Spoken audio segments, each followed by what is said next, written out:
Bonjour à tous et bienvenue pour une nouvelle vidéo Marprod. Aujourd'hui en direct du Festival international des jeux de Cannes 39e édition 2026. Pour moi c'est la 5e édition que je le fais et on va tout de suite aller visiter à l'intérieur du palais du festival ce qu'il se passe en matière de figurines et je vous donne en mille, cette année ça va être un petit peu difficile parce que c'est vraiment le parent pauvre du festival, en tout cas cette année. Espérons que pour les années suivantes ça redeviendra quelque chose que les gens veulent voir. Là je vais essayer d'aller vous traquer de la figurine et puis pour moi peut-être faire ma dernière édition du Festival de Cannes. C'est parti tout de suite maintenant.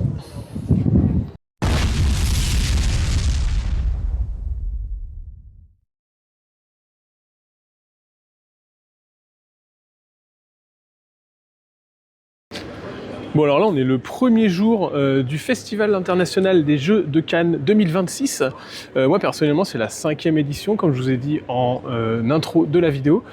Et c'est assez incompréhensible l'organisation cette année. Nous on est venu spécifiquement en premier, donc là on est le mercredi pour pouvoir avoir accès à des espaces professionnels un peu plus calmes que quand il y a du public et faire des rendez-vous pro, etc. Voir les nouveautés, tester des jeux et puis moi vous faire du reportage vidéo, trouver de la figurine éventuellement, même si c'est un peu difficile. Voilà, on tourne en rond, il n'y a personne, les stands qui sont autour de moi sont complètement fermés, rien n'est fini, n'est terminé d'être installé. Il y a encore des gens qui passent de la peinture sur des trucs, vous voyez les rambardes sont pas installées sur les tentes à l'extérieur, enfin c'est la première année que ça se passe comme ça, c'est très très bizarre, les éditeurs sont plutôt mécontents parce que mettez-vous à leur place, en gros on fait venir du personnel et puis on prévoit des rendez-vous et il n'y a rien qui peut se passer parce qu'en fait rien n'est prêt. Alors tous les gens du festival nous disent qu'ils n'étaient pas au courant que ça commençait. Enfin, c'est complètement fou en fait. Donc du coup nous même avec Mika on s'est baladé, on a pris un hôtel exprès, on est arrivé la veille et là on est sur des journées où on aurait dû avoir des rendez-vous, on aurait dû commencer le boulot. Et puis il n'y a rien à faire. Donc voilà, il n'y a rien qui est terminé. On a l'impression que les espaces habituels avec les stands et tout sont même pas ouverts au public. On n'a pas le droit d'y aller. Il y a quelques espaces professionnels avec des espaces presse et démonstrations de jeux qui sont déjà installés et qui sont évidemment accessibles parce qu'ils ont été installés par les marques eux-mêmes. Mais sinon, toute la partie du festival extérieur-intérieur qui d'habitude est terminée et déjà prête, là il n'y a rien, donc c'est vraiment décevant. Je sais pas quoi vous dire. Je vais enchaîner les 3-4 jours de festival et puis on va essayer de trouver du positif là-dedans et j'espère que ça va se corriger pour la suite.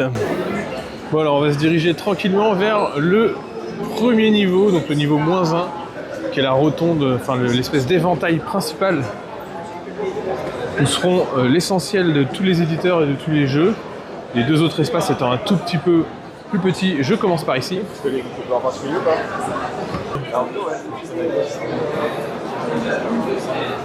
Vous voyez cet espace-là, c'est l'espace principal qui s'organise en 2 éventails, droite et gauche. On commence par la partie la plus grande. Et là, je vais à gauche pour me diriger vers This is the Game. Alors là, on est déjà le 3e jour pour nous. Même si le mercredi a été bien entamé parce que évidemment les espaces n'étaient pas ouverts car ils n'étaient pas prêts. On a ensuite fait un jeudi normal du côté pro et là le vendredi c'est le premier jour où le public peut accéder au festival, que ce soit public normal et les associations. Et là on arrive chez Arcada Studio. Donc les éditeurs de Spark Rider 3000, des runes bien sûr. Présentation ici avec une nouvelle boîte que je vous ferai bientôt sur la chaîne en revue et en peinture. On a Legend of the Sea avec des extensions qui arrivent bientôt et bien sûr tout ça ce sont des tables de démo pour que les gens puissent jouer au jeu.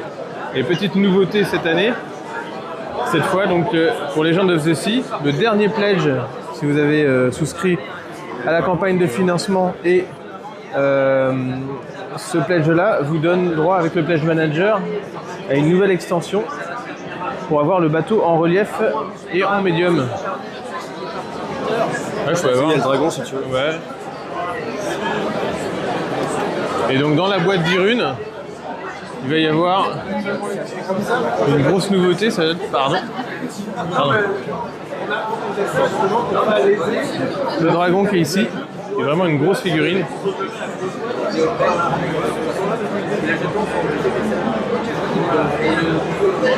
Et qui va arriver dans une boîte d'extension jouable dans le All-in de Hyrule.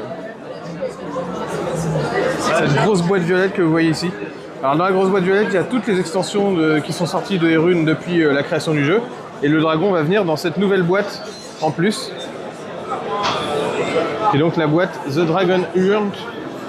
Voilà.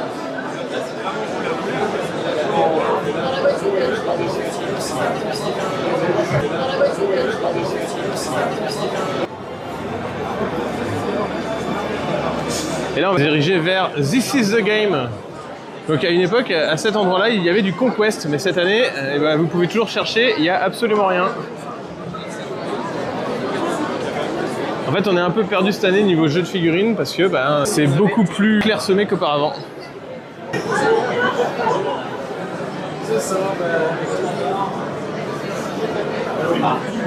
Donc après, évidemment, pour les familles et les joueurs invétérés, c'est très bien pour découvrir plein de choses. Donc là, on arrive au stand This is the Game. Hein. J'essaie de vous dégoter le plus de figurines possible. Donc c'est les éditions qui ont repris le jeu de Mythic. Donc Anastir Chronicle, ils ont également repris Elle, et donc ils nous présentent un peu les figurines qui avaient été peintes à l'époque par le studio ici. Voilà. Les figurines d'Anastir. Pour le jeu a été revu, hein. Vous n'aurez pas forcément les figurines là, mais il y aura des standees en tout cas à l'intérieur.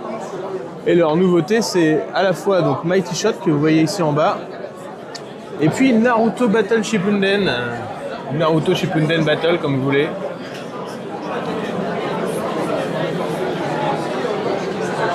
Donc ici, on va avoir le nouvel Anastir avec les standees que je vous disais. Donc quelques figurines seront en relief, mais les autres seront la plupart du temps en standees plexiglas comme ça, avec une impression dessus couleur. Et puis ici, vous avez la nouveauté Naruto Shippuden.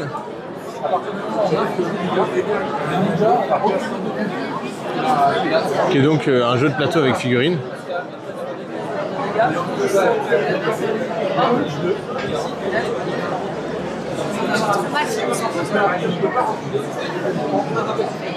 Et ici on a Mighty Shot. Donc qui lui est pareil, hein, un jeu avec des figurines mais également des standees en fonction de la boîte que vous aurez choisie.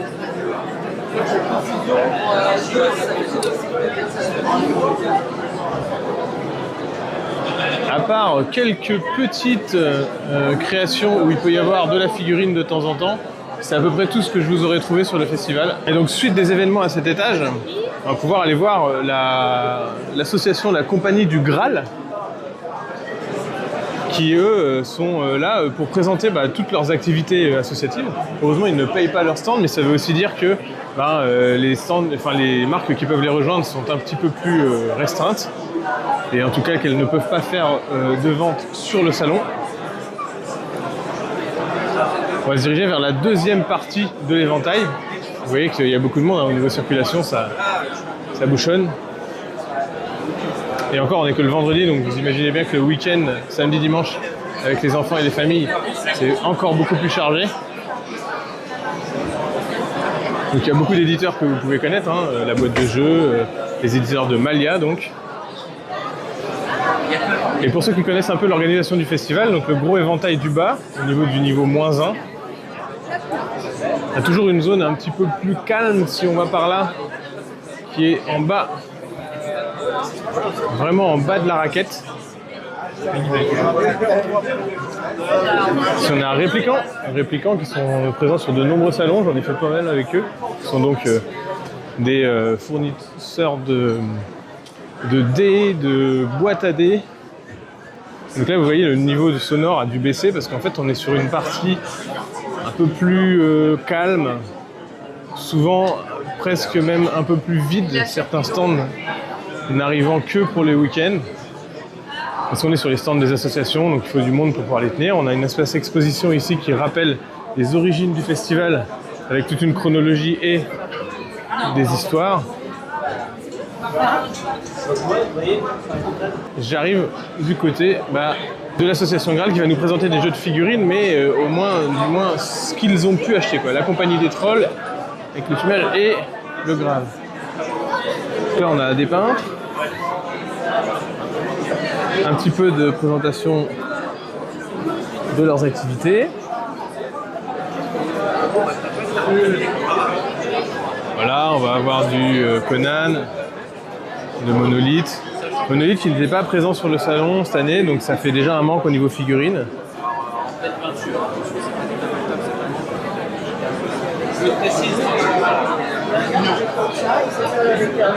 Pour du Gundam.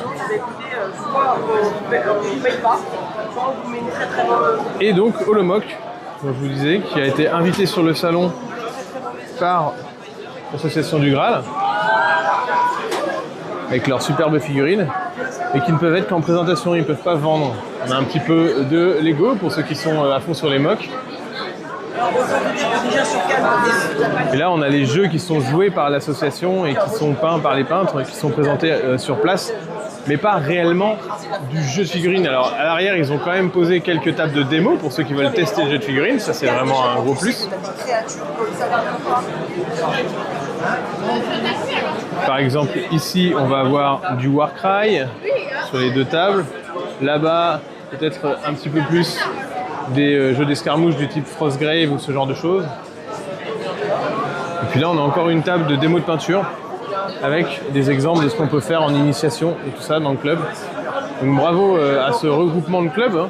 Il faut savoir que le Graal au niveau jeu de rôle était une des organisations, une des associations qui a été l'instigatrice de ce festival qui aujourd'hui a beaucoup changé. Est-ce que c'est changé en bien, est-ce que c'est changé en mal? Je vous donnerai le libre choix de me le dire en commentaire au niveau de vos impressions à vous. Mais moi je trouve que pour le côté figurine, c'est vraiment très dommage qu'on ne voit pas un peu plus ces jeux-là. Donc là on a une création, une table de jeu réalisée par Thomas Tableau Création. Bravo à lui, que vous pouvez retrouver sur les réseaux.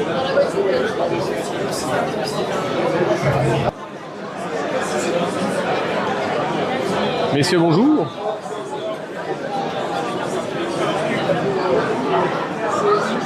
Donc bravo à toutes... alors on a l'équipe Oxycat Game qui sont là quand même. Hey.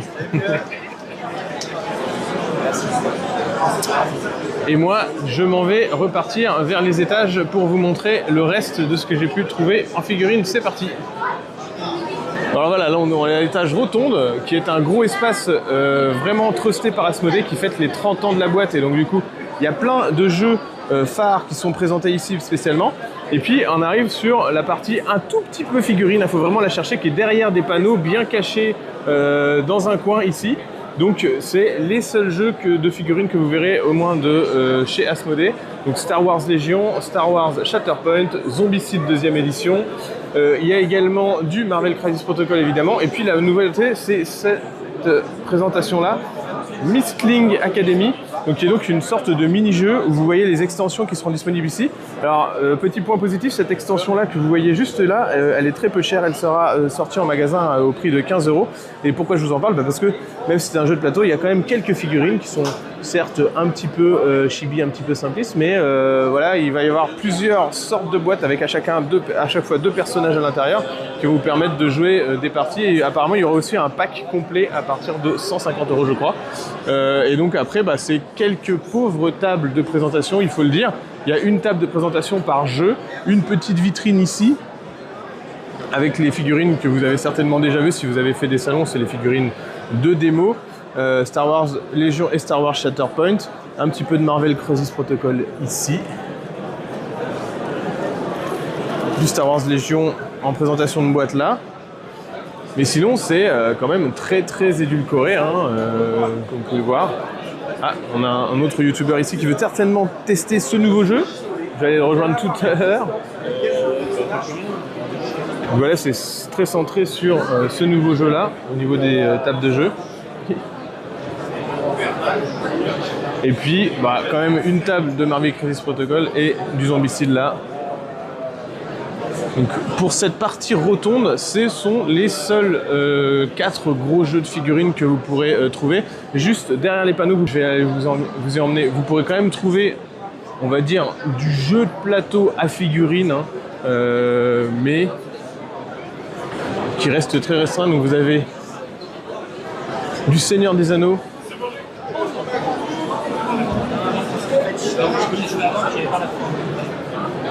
voilà, alors je vous parle pas de duel, je vous parle de Voyage en Terre du Milieu ici, où vous pourrez trouver quelques figurines représentées ici pour jouer, mais sinon c'est à peu près tout. En tout cas, au niveau de cet étage-là, je vais vous emmener tout de suite à l'étage du dessus pour la zone Le Reims. Et on va voir ensemble ce qu'il y a en haut.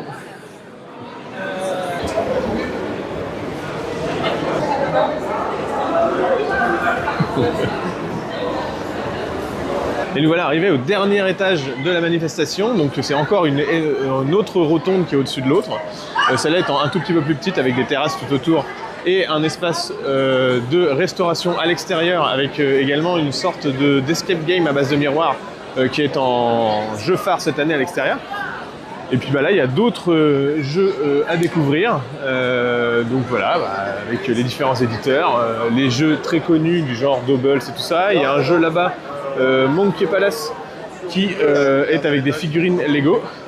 Et puis sinon, moi, je vais me diriger du côté où il y a un tout petit peu de figurines, c'est-à-dire sur le stand de SBG Édition, qui est juste là-bas. SBG Édition qui va donc développer ses propres jeux. Vous voyez, on vous les avait déjà montrés sur les années précédentes. Et ils continuent à développer leur jeu avec un nouveau jeu phare qui va sortir, qui est Ascendia Season of Chargos. Avec un gros stand cette année pour SBG Édition. Donc vous avez la table d'Ascendia qui est là-bas, qui va sortir bientôt. Où c'est un jeu avec des figurines, enfin standees et figurines, ils vont faire les deux. Mais sinon, c'est un peu, à cet étage-là, les seules figurines que vous pourrez trouver sur cette édition du Festival des Jeux de Cannes. Je vous mets un petit peu de plan d'ambiance comme ça. Et vous voyez qu'à l'extérieur, il fait plutôt beau, ce qui va me permettre de faire mes intros de vidéos.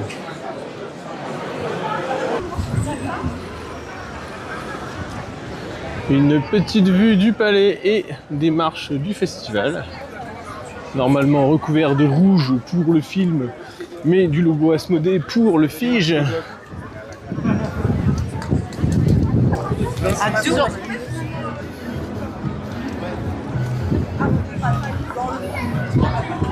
Et nous voilà arrivés à la fin de ce reportage autour du Festival international des Jeux de Cannes. Je suis présentement devant l'entrée du festival où il y a encore de nombreuses personnes qui sont en train d'arriver donc pour jouer toute la journée et sur les 3 jours du festival ouvert au public, donc le vendredi, le samedi et le dimanche. Pour moi le vendredi c'est mon dernier jour parce que en fait on fait les jours pro principalement pour les rendez-vous et puis ensuite une fois qu'on a terminé de découvrir un petit peu les nouveautés et on repart parce qu'on ne sait pas les journées publiques où c'est assez inaccessible.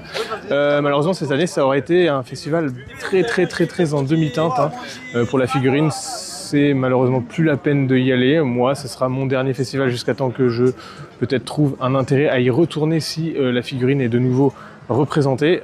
Mais voilà, je vous aurai au moins montré ce que j'aurais trouvé cette année. Et on se retrouvera sur d'autres événements un peu plus intéressants côté miniature. N'oubliez pas évidemment de me suivre sur mes différents réseaux, donc Instagram, Twitch, YouTube, Tipeee pour ceux qui veulent aider la chaîne directement. Et évidemment, les liens MyHobbyPlay, c'est tout ce qu'il y a en commentaire pour pouvoir m'aider au niveau de la chaîne. Merci à tous, à bientôt et bon modélisme.